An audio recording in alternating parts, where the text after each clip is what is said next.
जय हिंद।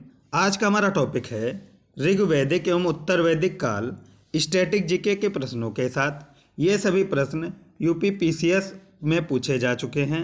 पहला प्रश्न दिया है, पवित्र गायत्री मंत्र जिस ग्रंथ में अंतर्विष्ट है वह है ऋग्वेद।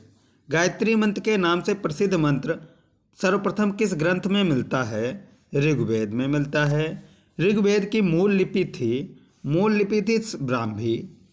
ऋग्वेद पर आधारित संकलन है सामवेद में। ऋग्वैदिक धर्म बहुदेववादी था। ऋग्वेद काल में जनता विश्वास करती थी, बलि एवं कर्मकांड में जनता विश्वास करती थी। गोत्र शब्द का सर्वप्रथम प्रयोग हुआ था ऋग्वेद में।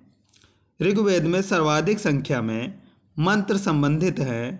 इंद्र के लिए सर्वाधिक मंत्र संबंधित हैं। सबसे प्राचीन वेद है, सबसे पुराना वेद ऋग्वेद है। वह वैदिक ग्रंथ जिसमें वर्ण शब्द का सर्वप्रथम नामोल्लेख मिलता है ऋग्वेद है। ऋग्वेद में सर्वप्रथम वर्ण शब्द का नामोल्लेख मिलता है। ऋग्वेद में उल्लिखित यो शब्द किस कृषि उत्पाद हेतु प्रयोग किया गया? जौ के लिए यो शब्द का प्रयोग किया गया। वह नदी जिसके किनारे ऋग्वेद में उल्लिखित प्रसिद्ध 10 राजाओं या 10 राग के युद्ध लड़ा गया था, पारोसड़ी रावी नदी के किनारे। ऋग्वेद काल में प्रारंभ में सर्वप्रथम महत्वपूर्ण मूल्यवान संपत्ति समझा जाता था गाय को। ऋग्वेद काल में किस जानवर को अघन्या माना गया? गाय को अघन्या माना गया। वह वैदिक साहित्य जिसमें मोक्ष की चर्चा मिलती है, उपनिषद में मोक्ष की चर्चा मिलती है। वैदिक देवताओं में उनका पुरोहित माना जाता था, बृहस्पति को पुरोहित माना जाता था। उत्तर वैदिक काल में आर्य संस्कृति का धुर समझा जाता था कुरु और पांचाल को। वैदिक कर्मकांड में होता का संबंध है ऋग्वेद से। आरंभिक वैदिक साहित्य में सर्वाधिक वर्णित नदी है सिंधु का सर्वाधिक बार वर्णन किया गया है। वह नदी जिसको ऋग्वेद में माते तमा, देवी तमा और नदी तमा से संबोधित किया गया। सरस्वती को माते तमा, देवी तमा और नदी तमा से संबोधित किया गया। शुक्ल यजुर्वेद की संहिता है वाजसनेयी। शुक्ल यजुर्वेद की संहिता है। शतपथ ब्राह्मण में उल्लेखित राजा विदेह माधव से संबंधित कृषि थे ऋषि गौतम राहुगढ़। जिस ग्रंथ में पुरुष मेध का उल्लेख हुआ है वह है शतपथ ब्राह्मण में पुरुष मेध का उल्लेख हुआ। गोपथ ब्राह्मण संबंधित है, अथर्ववेद से गोपथ ब्राह्मण संबंधित है। आयुर्वेद अर्थात जीवन का विज्ञान का उल्लेख सर्वप्रथम मिलता है अथर्ववेद में। आयुर्वेद का विज्ञान मिलता है। वह उपनिषद जिसमें पहली बार निराशावाद के तत्व दिखाई देते थे मैत्रायणी में दिखाई देते थे। भारतीय प्रतीक पर उत्कीर्ण सत्यमेव जयते लिया गया है।